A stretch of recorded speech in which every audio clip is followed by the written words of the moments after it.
of Education for this Monday, April 6, 2026 to order. Please rise for the pledge.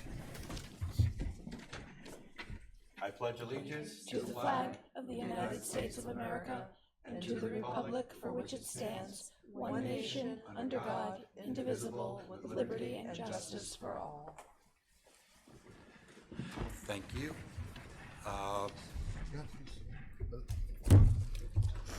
Ready for the roll call? Yeah. Gary Hefner. Here. William Clark. Can you hear us well? Yes? He's via Zoom. Oh, there he is. I just heard. Yep. Okay. Chris Scanlon. Here. Bonnie Takeuchi. Here. Jean-Michel Tijerina. Susan Mitchell. She's a couple minutes late, but she's on the way. Bronwyn Rowntree. Say here. Here. The quorum is present. Thank you, everybody. The motion to approve the agenda. It's a short one tonight. Do I have a motion? So moved. Second? Second. All those in favor? Aye. Motion carries. So we are moving right to the budget presentation, expenditures, part 2. I am hoping that people watch us online because it will explain a lot of what's going on. So I'll turn the matter over to our business administrator. Walter, if you could please.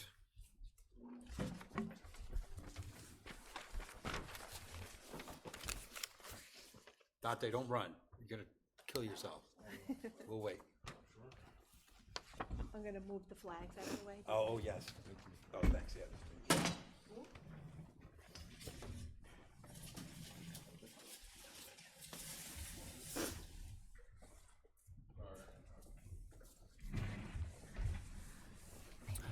All right, good evening, everyone. Tonight, we're going to look at the preliminary expenditure budget, part 2 of 2, and then at the end, we'll bring part 1 and part 2 together. Some quick reminders of our key dates. Wednesday, we'll have a budget workshop. The 21st is the Board of Ed adoption of the proposed budget, BOCES budget, and property tax report card. May 6th is the public budget hearing. And May 19th is our annual budget vote and election of Board of Ed. And if the board elects, we may do more meetings next week, if you so choose. So in this part 2 of the budget, the expenditure component, we have teaching, instructional media, pupil personnel services, pupil activity services, pupil transportation, employee benefits, debt services, and inter-fund transfers. The first part of this is our teaching. So this is teaching for regular school, teacher and support staff, textbooks, supplies, and equipment. We also have special education, teacher support staff as well. We also have in there special ed BOCES services, supplies and equipment as well. Occupational education, this is our CTEC program, and teaching summer school. So in 2110, with the teaching of regular services, you're looking at a 3.12% increase. This is due to contractual increases. 6-period classes were needed this year to run classes because we were unable to hire a part-time position, which we were able to fill internally. Also, BOCES services were higher than anticipated, and then we did move some services to the appropriate account codes. The 3 were school improvement workshop, school improvement support, and initiative workshop. And you will see a slide on these reclassifications later this evening. As far as 2250, there we have a 17.35% increase. We had new placements this year, and we have some pending placements for students for next year. Also, contractual increases. We had 1 additional 6-period class this year, and there are also increases in there for supplies for students' needs for next year. Walter, how many placements were there this year, or expected going into the next budget? Going into next budget, we're expecting 2. Okay. So we had 2 this year and 2 expecting for next year. So that dollar change then is basically 4 in total. So it's approximately $100,000 per child. Approximately. Okay. Thank you. Well, I don't think we can say approximately per child, it's just, it's the mean, but it's not. It's the mean, right. Yeah, I mean, one could be $10,000 or one could be $300,000. So I just want to make it clear to the public, it's not per pupil, it's whatever each pupil needs, and it could be. Right, based on their needs, yes. Right. But if you take the mean, it's about 100,000. Because if we get 2 new students, it could be It a doesn't fifth mean, and sixth. right, Could be $20,000 more, it could be $400,000 more. So that's, when the budget's this tight, I want to make it clear that every single unknown new special ed placement we're not prepared for that, because there's no place to have reserves on standby for that. For occupation, Jeff? sorry. That's kind of fair. Can I ask, did you say The point that- I'm trying to make, sorry, Bonnie, the point I'm trying to make is, we cannot predict. We get notice when someone's coming, but we can't predict which placements are coming. So it's unfair to ask anybody to predict what those costs will be at any future time. Correct. That's a decision made by the Committee on Special Education. The Superintendent of Board of Education has really no power over or control over that.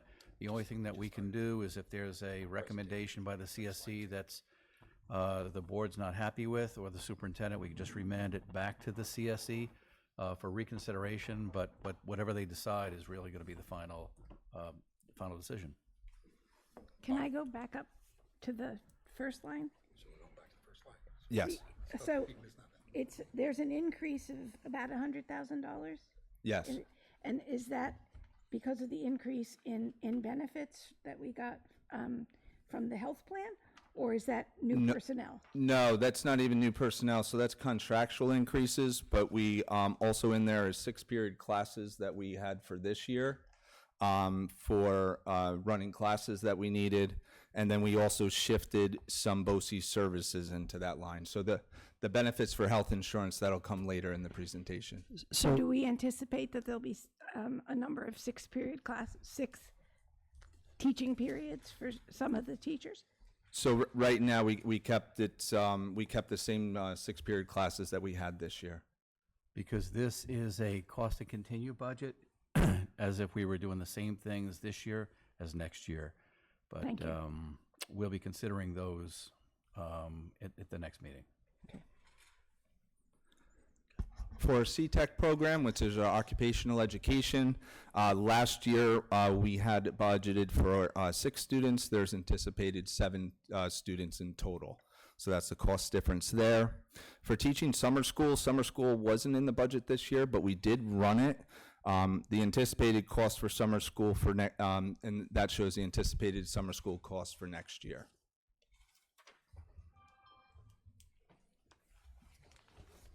The next 2 categories is 2610 is our school library and audiovisual.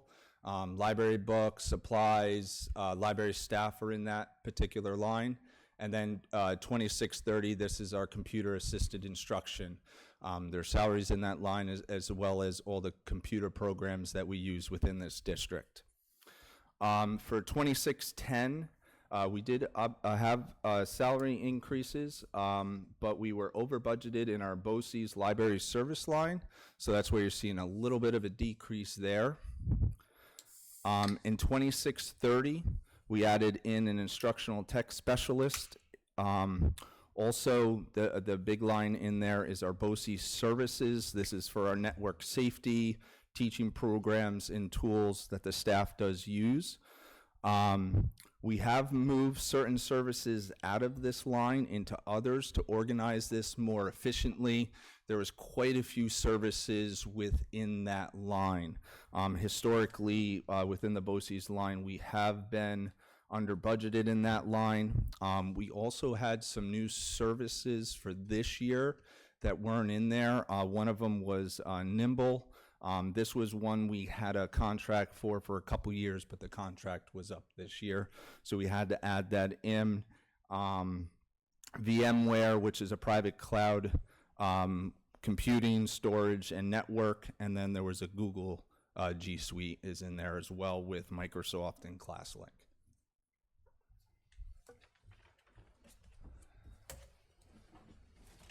The next three categories are our guidance services, our health services, medical nurse and health welfare services are in there, and our psychology services. This includes consultants as well. So with the increases that you're seeing in these particular categories, there are contractual increases or potential contractual increases. That's for 2810 with guidance services. With health services, it's contract services as well as health service is for added district.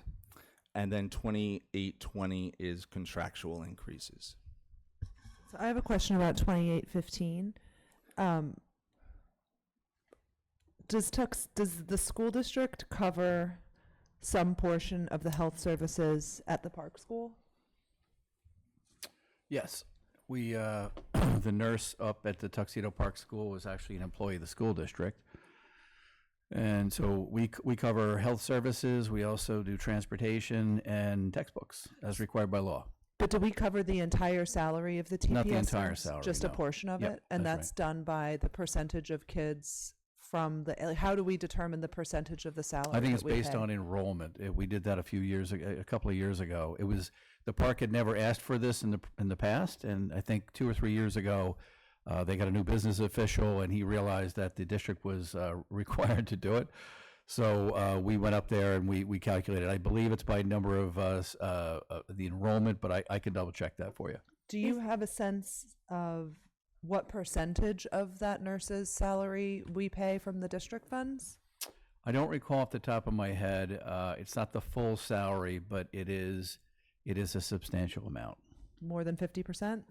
Yeah, probably around.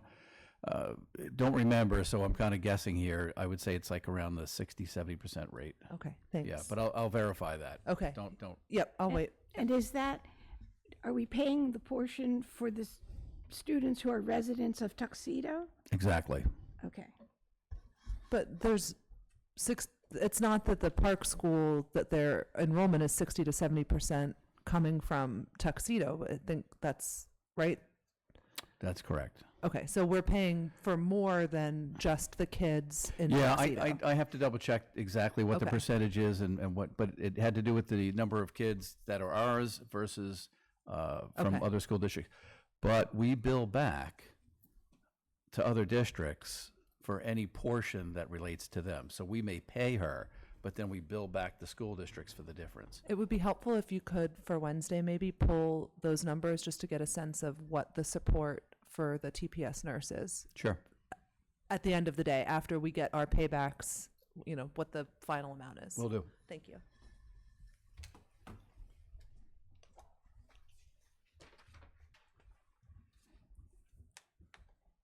The next two categories, these are co-curricular activities, so there's salaries for our clubs, some intramural fees in there, as well as supplies for some of these clubs. And then our interscholastic activities, these are our sports, so salaries for coaching, coordinators, chaperones, and supplies and equipment. For 2850, what's accounted for in there are step increases and new clubs that were added this year. And then for 2855, those are just step increases as well. Can you go back to the previous slide? Sure. I just have a question about 2810. The guidance services that we're providing, are they for K through 12? They are K through 12. So we're providing guidance services to the GGM school? Yes. The guidance counselor that we have is a K-12, and she's to cover the entire K-12. That's right. Okay. And Walter, on the sports, that does not include transportation part of sports, It right? does not include the transportation, yes.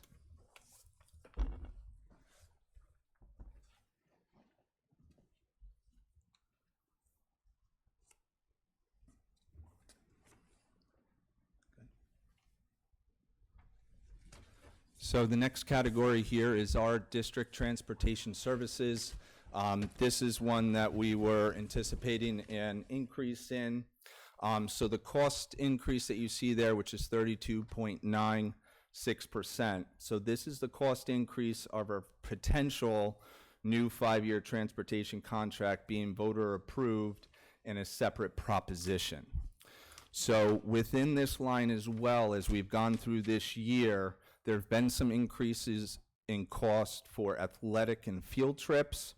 We had to add a bus monitor to one of the routes this year as well. And there is also an anticipation of an added bus run for next year. I have a question. I don't know if this is appropriate time, but would you be able to review again the transportation contract and what the negotiation, like what type of negotiations were done and how in depth it went to get us to this number? So Can I add to that question? Why can't we just negotiate that number down? 32% seems like a large increase. Why can't we try to negotiate that number down? It was almost 69%. Can you explain that? Can you explain that? Yeah, the increase was almost 69%. The district was very fortunate for many years. The contract that we had was through the Havistraw Yard, and they were servicing another school district. And when we picked them up, Matt Bus, most of the overhead was charged out of the district, so we were getting below market prices at that time. And I believe we were paying below CPI, I believe, for the annual increases. So for many years, we had been enjoying a rate well below the market rate. So the bus company notified the district sometime in late August, early September, they weren't going to renew the contract. Our particular vendor, Matt Bus, had been absorbed like so many others that we've discussed previously. The industry is consolidating, competition is drying up. So when we got the bid, in fact, we only had one bidder, and it was a very high, 69% increase. And we had one of the best people in the business negotiate this down to this rate. So, but this rate is because we were able to push it out over a 5-year period, which is the life of the contract. The problem is, and we're doing a separate proposition for this, if the budget should fail, then we will not be able to do a multi-year contract. If that be the case, the bus company is going to front load the whole contract again. So we're going to pay an extra $300 and change in taxes. Just so you know, that's behind you now. Oh, so it tells you I'm Right. telling the truth, right? Okay. But So, the point all is- right. So, That's what yeah. you're talking about. Yeah, so the contract will increase over $300,000 if this does not pass. So, obviously, if you want to pay $340,000, vote no. If not, I would pay the lesser amount and go with that. That's the reduced amount to 30, what percent? 35.5 approximately. Okay, yep. Jeff, Yes, ma'am. did we just, was this our second contract with Matt Bus, or when did we first contract with them? And did the first contract just end, or did we renegotiate with them? No, the first contract was a series of years ago. We had an in-house service, and the district privatized that. I'm going to guess it was, 5-6 years ago? It was before my time. I think it was 21. 21. So this is a renewal, but Matt Bus doesn't exist anymore. It was acquired by First Student. So it's a different company, and they were the only bidder, unfortunately. And we're not the only one in that condition. Valley Central just recently went out and also had the same situation. They had one vendor, as we did, and they had quite excessive increase in the transportation costs as well. It's just the nature of the business. And I believe BOCES went out 2 years ago, and I don't believe they got a lot of responses either. So Jeff, there was a recent email sent out by CPR which says that the district has put no serious effort to negotiate the terms for this contract. Would you say that's accurate or not accurate? Mr. Baffardi is what it came out of retirement to help us with this. He was here for our original deal with Matt Buss, which he got us well under market value. He's one of the best in the business. And he negotiated like you wouldn't believe. He's one of the best negotiators in the business. I think David will tell you that. He's worked with Mr. Baffardi for many, many years in the business. He's one of the toughest negotiators out there. So he got us the best deal that we were going to get. And Matt Buss made that very clear. Okay, so when they state that it's going to cost $7,500 per student for the next 5 years, would you say that's accurate or not accurate? I haven't done the math. I would have to take the total of the contract and divide it by the number of students. We usually, we don't do it that way. It's usually a per bus charge is the way the industry does it. So I can do the math and get back to you on that. But I will tell you that thing was negotiated very, very strongly by Mr. Baffardi. Okay, thanks. And I can get back to you. My memory is not as good as Chris's, but a few years ago, we had to hire the nurse over there at TPS, and from June of 2023, it is based upon the student counts. So it's a 0.6 nurse to us, and it's based upon the enrollment of TPS, the amount of kids that are from our district versus the kids that are from other districts. And back then, it wound up being at a 0.6 is our share. Do you have, can you see in the numbers that you have there a percentage of what we get back from other districts from that 0.6? I don't have that with me, but Yeah, okay. that I can get you. Okay. Yep. So I'd just like to encourage the community at this time, if you have questions about the transportation contract or anything, to please contact us directly through our email or directly to Jeff White, so that you can ask the questions and have them answered by people who know the answers. Exactly. You can either reach out to the superintendent's office, me, or you can reach out to the business office, Mr. Kaufman. J. White at tuxedoufsd.org, or W. Kaufman with 2 N's at the end at tuxedoufsd.org. Thanks. Once we have a final budget, we'll put a budget FAQ out there, and we'll put all sorts of material for the public to see, so it'll be as transparent as possible. Thank you.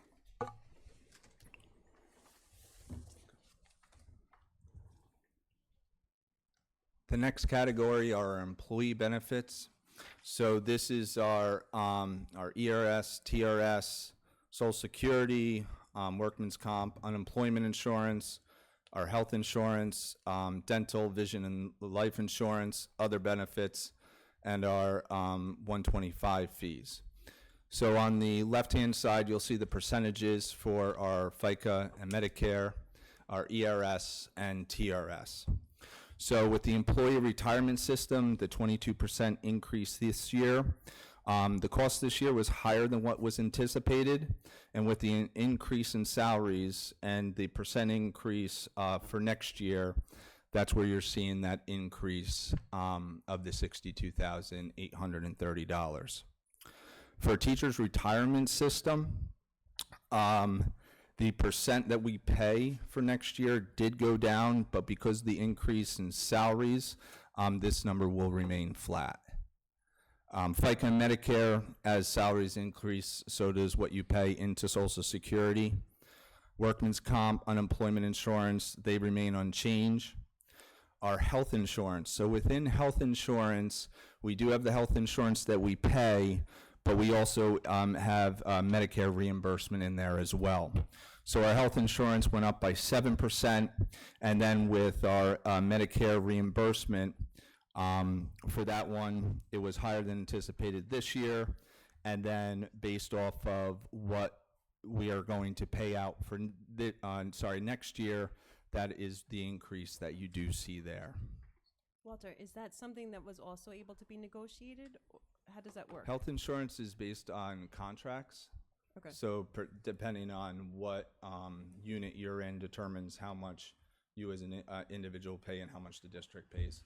But that's just our cost for the individual, the amount of the cost of the medical Yeah, insurance. increased, I'm sorry, by 7%. Right, that's what I'm saying. Yeah, So the total package. of all the items on there, this is almost a third or a quarter to a third of our budget. Of all these line items, 9010 all the way down to 9090, why don't we hire a consultant or expert to negotiate the cost of FICA down, to negotiate the cost of medical insurance down, to negotiate the cost of unemployment down? Why can't we have an expert come in here and negotiate all these costs down? We do have one. We're members of the Orange Ulster Healthcare Plan, and we're also trustees. And the healthcare plan does have a consultant that, operates the plan. And we also have workers' comp as well. We're part of OU, Orange Ulster workers' comp plan as well. FICA is the federal government, so you'd have to contact Washington for that. But, yeah, and we have, I can't remember the name of the vision plan, VSN or something like that. Davis? No, I think it's VSN. I'll get that name for you.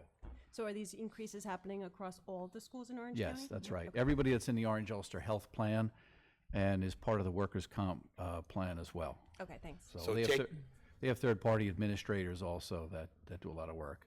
So taking into account that we already negotiate better prices for certain things like medical insurance by going through with other local schools, taking that into account already, it seems like all of these expenditures are fixed and we're stuck with them. The rates are, yeah. And Orange Ulster Health does the same thing as NYSHIP, the New York State Health Insurance Plan. What they do is they'll put an RFP out there for different health insurance companies to bid on the work. And so that's all bid work. But this 8.72% for these types of benefits increase, we can't say, look, we're only going to do a 6% increase. Is that feasible? Is that The possible? rate's fixed. The rate's fixed. It's The rate's obviously based upon the number of employees that we have, but it's a fixed rate. Yeah, Okay. So other districts are going through the same They are. increases? Yeah, Thank you. They are. Before you move on, Walter, just to return to the transportation issue for 1 second, to accurately describe the cost per pupil of our transportation, you would have to account for the fact that not only are we busing kids to GGM and GFB, but we're also busing kids to private schools and other programs. So to figure out the number of kids that actually use the bus services every day, you'd have to look at more than just the enrollment number on the website.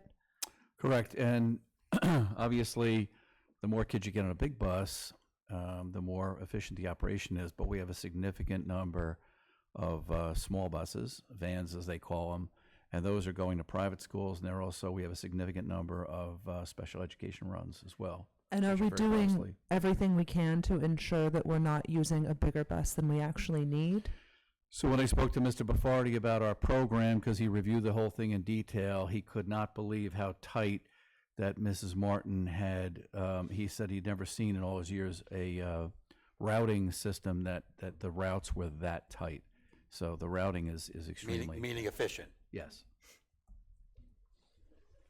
So actually, if we try to figure out the cost per pupil of not just our pupils, but the other pupils, if the other pupils going to the various places are using smaller buses, it's not even fair to say every pupil's using the same amount, because the pupils using the big buses to our school are financially much more efficient than all the kids that are going to the other schools in smaller vans. Yeah, the only thing you could do to really cut that back at all would be to amend the walking distances. We have our walking distance is half a mile. The state limit is 2 miles for elementary and 3 miles for secondary. So that'd be the only thing you can do with the transportation to make it any cheaper. Do you think there would be significant savings by amending the walking distance?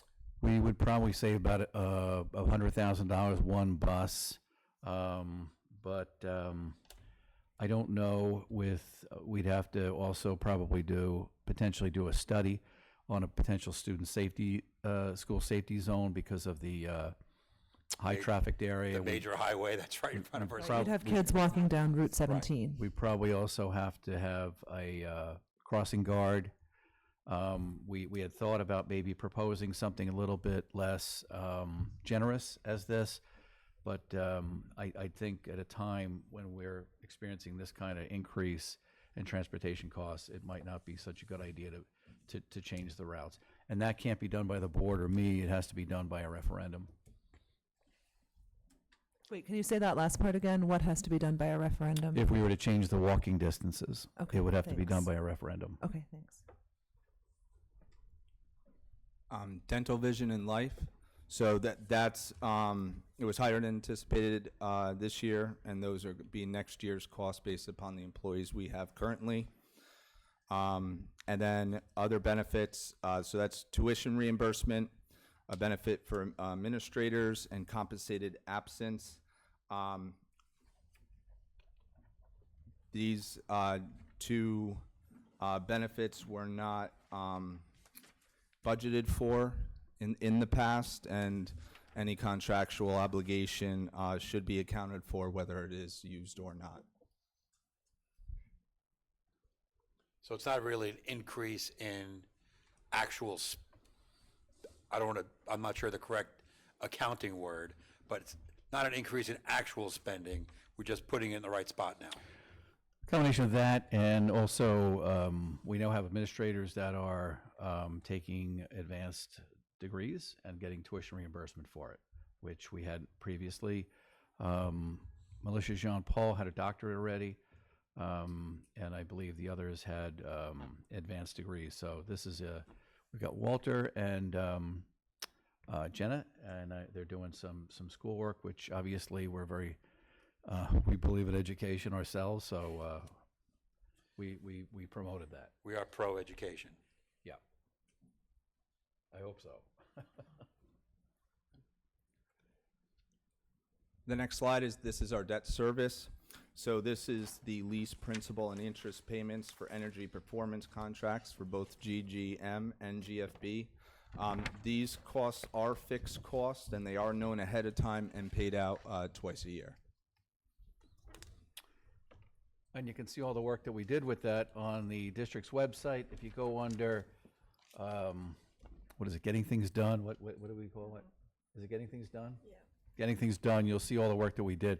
We would not have had heat had we not done these projects. And the last part of Getting this, results, sorry, getting results. and the last part of this is our interfund transfers. So transfer to school food service fund. We have needed to transfer into this fund for a few years now. Even though it wasn't budgeted this year, we did have to transfer some money from this into our school fund service. So for next year, the proposed is the $15,000 that you do see there. So does that mean that we get a certain amount of aid from, I think, the federal government towards food service, but that money doesn't make up everything that we need? Is that where that's coming from? Yeah, Okay. that's right. We have we get free breakfast and lunch for the students from the from the federal government and the state government, but it's not enough to cover all the expenses. The next category on there is our transfer to the federal fund. So this is our extended program in the summer for special ed students, and the state reimburses us 80% of those costs. So for this coming summer, if we have transportation at 75, the BOCES will be at 105. So 20% of that gives us 36,000. That is our share that we transfer over into the federal fund.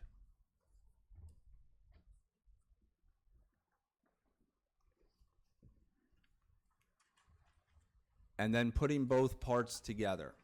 So at the last board meeting, we did the part one.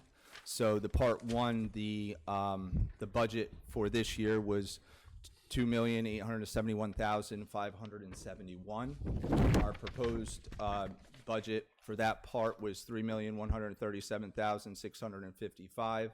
That part one is a $266,084 increase, or 9.27.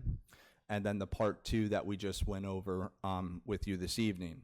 So the budget for this year was $12,225,183. This total was $13,609,582.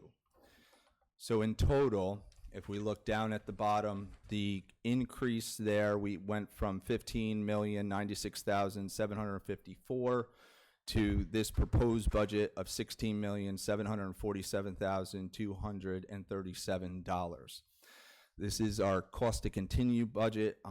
Basically, it's our CPI from moving from this year into next year. And you'll see down there the percent change is a 10.93%.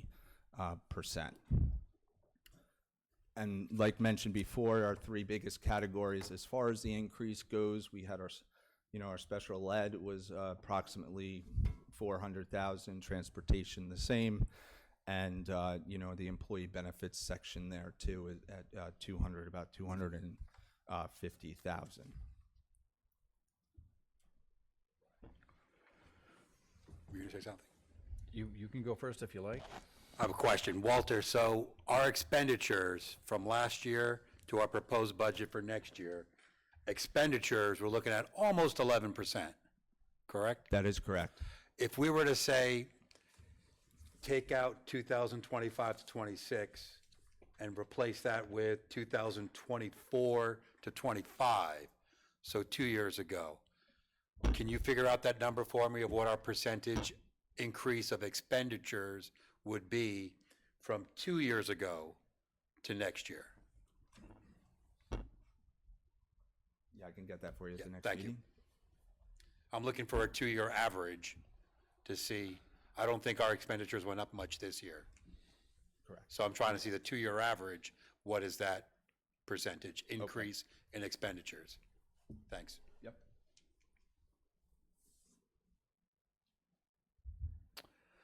24-25 was 15,130,485.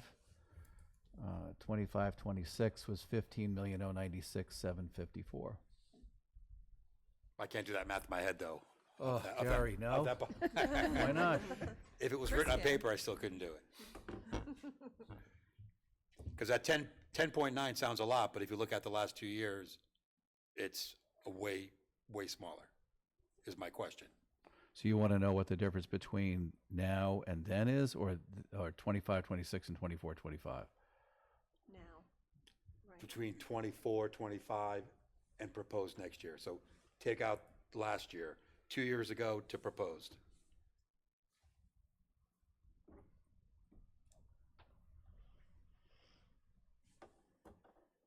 We can continue while he's doing that. Sure. So the last part is the reclassification. So I talked a little bit about this in the previous presentation, and then there was some reclassifications here as well. So this was really just moving particular services from one account code to the other. And they had small increases in those services as well, but pretty much it was a transfer from one line to the next.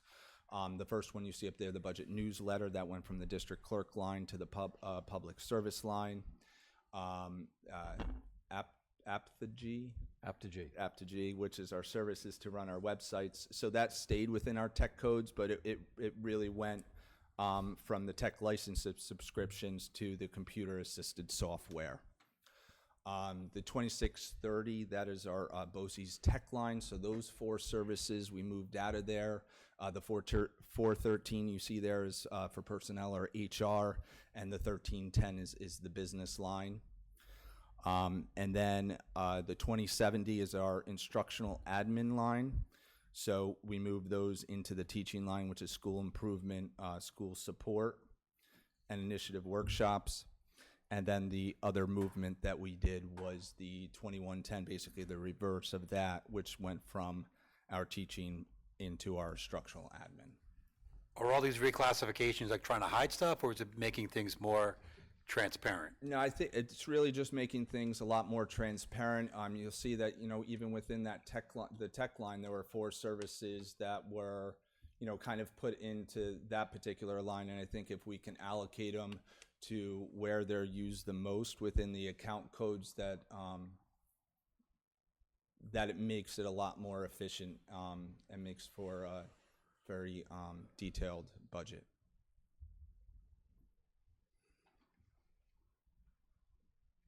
The average is 5.3%, Gary, over the last 2 years. So it's ballpark, the last 2-year expenditure increase doesn't make sense to me, because if it's only 5%, that's really the inflation rate for the last 2 years. So if buses are costing more and contractual obligations are costing more and special ed is costing more and inflation's gone up 10%, how can we do a budget that's only 10% more?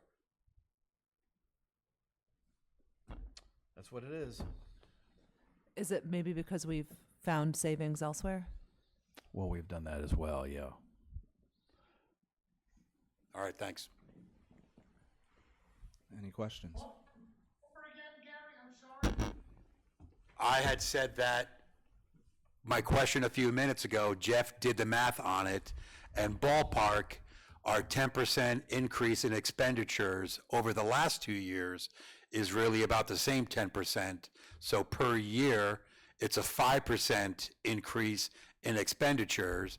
So my question was, how can we even do this budget if cost of living and inflation has gone up 10% in the last 2 years, which should be a wash, but we have new expenditures like a new busing contract and new special ed placements and some other contractual obligations of things costing more.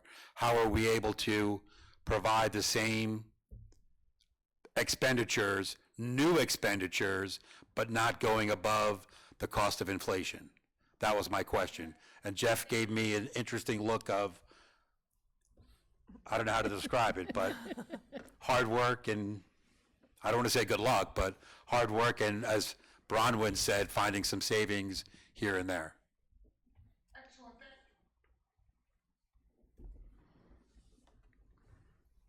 Any other questions? Thank you very much. So what we provided here tonight was, and the last meeting before this, was the cost to continue budget, which is basically our CPI. And as Mr. Calvin explained, it's increased special ed costs, increased health insurance and benefits, I should say, and increased transportation are the big drivers of that. We're also, this year is like a perfect storm. We also had a decrease in state aid, a decrease in other revenues. We've had a decrease in enrollment. We're on a contingency budget this year, which cost us $350,000 out of our tax base this year. When you calculate the carryover we're allowed through the cap, that having a contingency budget is going to cost this district $250,000 a year in perpetuity, which hurts quite a bit. Also, we experienced a delay in the Tuxedo Reserve project. We were told to start 3 years ago. Had that happened, we'd have those increased assessments, 3 years of those. We'd also have 3 years of enrollment increases due to the construction of the homes. Unfortunately, because we don't have the numbers, I can't do a 5-year projection. I wish I could do that, and I normally would have that for you. But without that information from the assessor, who is working very hard to get us everything they can, and they've been very supportive. They're doing the best they can. They just have the information. So it's a perfect storm that we're in right now. At the next meeting, we're going to explain what I just said. I just gave you a little primer about the next meeting in more detail. We're going to explain how we got in the situation that we're in, and how we're going to make recommended adjustments to the budget to bring it down to a tax rate that would be more palatable to the community. So Jeff- that's going to be the next meeting. Can you explain where do we Should we put the lights on? Just, I Yeah, think we're done with the sure. presentation. where do we get our assessment numbers From the town assessor. So if a house is valued at X number of dollars by the town assessor, that same value is used to assess the school taxes? That's right. And what about for houses in the park? Are you using the assessments Same that level of come from assessment there? he uses throughout the town. That's right. Okay. And the equalization rate is set by the Office of Real Property Services. There's probably going to be another shift of tax burden more into Warwick. We have a very small portion of Warwick town in the Tuxedo School District. So if the tentative rates hold, then we'll probably see a little bit of a shift again over to that side of the district. Right now, we have a conservative estimate of about $7.5 million of additional assessments. We won't know the exact number for at least another week from the assessor's office. Hopefully, we'll have it then. No guarantees. They've been inundated themselves with work, but hopefully there'll be somewhat of a pickup in a week or two. Hopefully, we'll have it before we adopt the budget, but I can't make any promises. But as I said, people need to understand that this is a perfect storm for this district for this year. I can't see into the future. I can't say what's going to happen. We've got the war right now in Iran, fuel prices, the market. I don't know what's going to happen, and that impacts a lot of the pensions and a lot of other things. So I can't predict into the future. But I do think we've probably hit the worst year we're going to hit probably this year. So we just have to get through this year. So we've got to find a way through that. I do believe that there's a very bright future for the school district ahead. We just have to get through this year. So there may be some difficult decisions that we're going to have to make. The administration has met together. We've reached out to our partners in the teachers union and the TEU. We've also reached out to Orange Ulster BOCES. We got on a Zoom call with them. They made recommendations as well. So we're trying to be as collaborative as we can in this process. I do think that another contingent budget would be absolutely devastating to the district. So, but we'll be presenting more information at the Wednesday meeting. So stay tuned for that. Anybody have any questions? Jeff? Can you just explain a little more? You said $7.5 million picked up in new tax assessments. An assessment. Can you that's just right. explain what that means and what we're currently at, like just ballpark? I'm not sure everyone understands what that means. Yep. So the tax levy is, you take the total expenditures of the school district and you subtract out state aid, other revenues, and if you appropriate any fund balance, whatever the amount is left in that equation, that is the amount that has to be borne by the community, or better said, invested by the community. So that's the tax levy. Now, that dollar amount has to be distributed amongst the community members. So when we have more houses, that cost is spread throughout the new homes and the existing homes.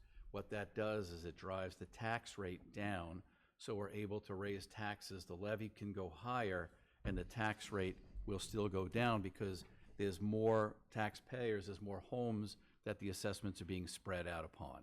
So the goal is now and in the future is to manage that, keep taxes low and predictable for the community. So I would never suggest a 0% increase. I would always go with some sort of increase. Our plan is to try to tax to the cap.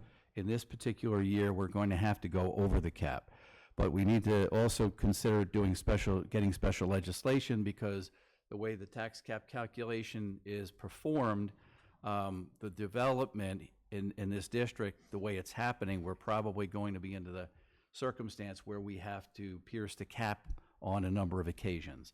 So that puts us in a disadvantage because we have to go for a supermajority as opposed to a simple majority. So to pass this budget, and potential future budgets, we need greater than 60% as opposed to greater than 50%. Did I answer that for you? Yes, thank you. Okay. Jeff, can you mind explaining a little bit more? I know you're going to explain on Wednesday, but how, as a result of being in contingency, that in perpetuity, you said, we now will have $350,000 or $250,000 more per year? It's 350 or less. We'll have 350 or less because we didn't. Our levy was kept the same. We weren't allowed to increase the levy to the tax cap amount. So it's the same levy as the prior year. So this year, that was a $350,000 cost to the district. That tax base is gone, okay? Or that levy piece is gone. So part of that we're able to recapture in a carry forward, which we did. But going forward, we're going to have lost $250,000 each year because of that budget defeat last year. The two budget defeats. We're going to calculate what that would mean for next year as well.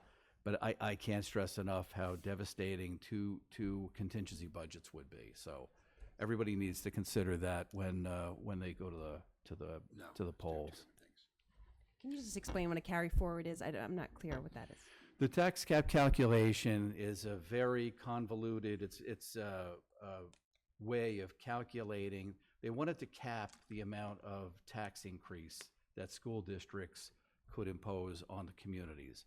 At one point, the tax rates were increasing 5% per year on average. So over a 10-year period, people's taxes had increased 50%. Okay, and their home values hadn't gone up in a comparable fashion. So what the state legislature did was they implemented what's called the Tax Cap Act. And so what that did is they came up with the state education department and the office of the controller came up with a calculation, and it's a series of calculations. They start with the prior year levy, and then there's a series of adds and deletes. And if you don't tax to the cap, you're able to carry some of that amount forward, and that's what we did here. So if the tax cap is 3, but some school district does 1%, the next year maybe they can do 4%. They could carry a little bit more from the following year. If we had it here, I could show you on the calculation. We may have that for you next time, so I can explain it a little better. Do we know what our tax cap is? 2.6%. That's without any carry forwards. That is with the carry forward, correct? Yeah. That's Okay. with the carry forward, yeah. Will, you had a question? No, I think you hit it with the 250,000 into perpetuity. Yep. Yeah, so by the budget not passing last year for a kid who's in kindergarten, by the time he graduates, that's like $1 million in lost revenue. Lost levy, yeah, absolutely. The only way you could recapture that is if you pierce the cap and significantly raise taxes, which nobody would appreciate or go for. Right. So Jeff, earlier you were talking about the challenges that we've faced this year, and one of them is the loss, student. What's the right word? Enrollment? Enrollment, yeah. But if I'm looking right now at the summary of the year, and it looks like we've only lost one. Yeah, when I first got here at the district, we started doing some planning. So I had BOCES come in. They're considered the gold standard of demographic studies. In 21-22, they had prepared a study, and their projections, exclusive of the development, we were supposed to have this year 230 students enrolled. They came back a year or so later. They updated it because there was some loss, and their study, their update of the study, we're supposed to have a little over 200 this year, and we have 173. So we have a significant drop in enrollment, and then on top of that, this didn't include the 375 that was projected by AKRF for us to get additional students because of the development. So we're very low in enrollment right now. I think the Park School is experiencing a very similar phenomena. Enrollments in New York State on the whole are down. Actually, I think it's nationally. The governor had talked about this, about potentially addressing the state aid formula, because there's concern that the number of students across the state are declining, yet state aid and state aid contributions continue to go up. So enrollment is down everywhere. It's down here as well. And again, like I said before, because the development has taken a few years longer to materialize, we haven't seen much or anything really yet. No one's moved in up there, so we haven't seen any increase from that aspect. So with that in mind, one of the tough things that the district has to face right now is we have to look at our staff to student ratio in a lot of areas. And we may be forced to, this particular year, if the board decides, we may have to make some adjustments to account for that. How can we get a more accurate prediction of how many kids are going to come into the development and potentially come to our school?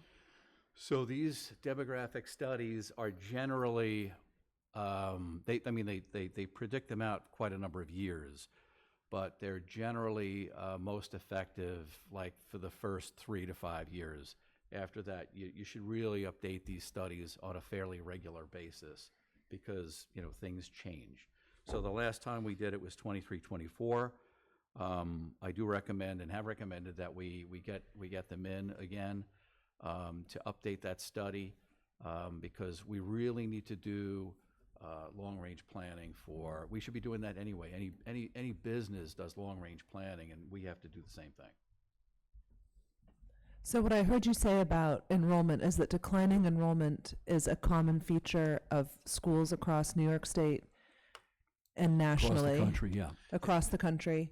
I've done some research on this, Right. and our decrease in enrollment is actually much less severe than the regional average, the state average, and the national average. So when somebody says your numbers are down, our numbers are actually up compared to everybody else. Yeah, our numbers are down less significantly than other places. So in fact, Almost we're everywhere losing else. fewer students, and we can look to other schools right in our backyard, like TPS, which is also experiencing a decline in enrollment. Yes, that's correct. And when I first got here, the goal, we took this enrollment information, and based upon that, what the board had told me to do, they wanted a top 100 district. So we weren't building a school for that time. We were building a school for what we were going to be when the reserve came into being. So we were projecting growth, not any sort of retrenchment. Is it possible to build a top 100 district and not spend any money to do so? No, I told the board then that we were going to have to increase spending to get to the goal. It's a great goal, and I believe we can get there. But this is going to be, last year was a very tough year, and this year is going to be even tougher. So we really need to be mindful of that. Anything else on this topic? Anything else broadly on this topic? I'll move on to public comment then. The people in the back, on the side over there, anybody there have public comment in general or comment on the budget presentation or the budget in general? If you could just come up and get in line. All right, seeing none, I'm going to ask for a motion to go into executive session to discuss legal matters with our attorney. When we come back, I expect there may be discussion, but I don't expect any action to occur. Do I have such a motion? Second? Second. All those in favor? Aye. Motion carries. Let's go upstairs.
Hello, everybody. We're back. It is now 10:45 PM. Do I have a motion to come back from executive session? Second, all those in favor? Second. All, do I have a motion to adjourn? Second, all those in favor? Motion carries. We're adjourned.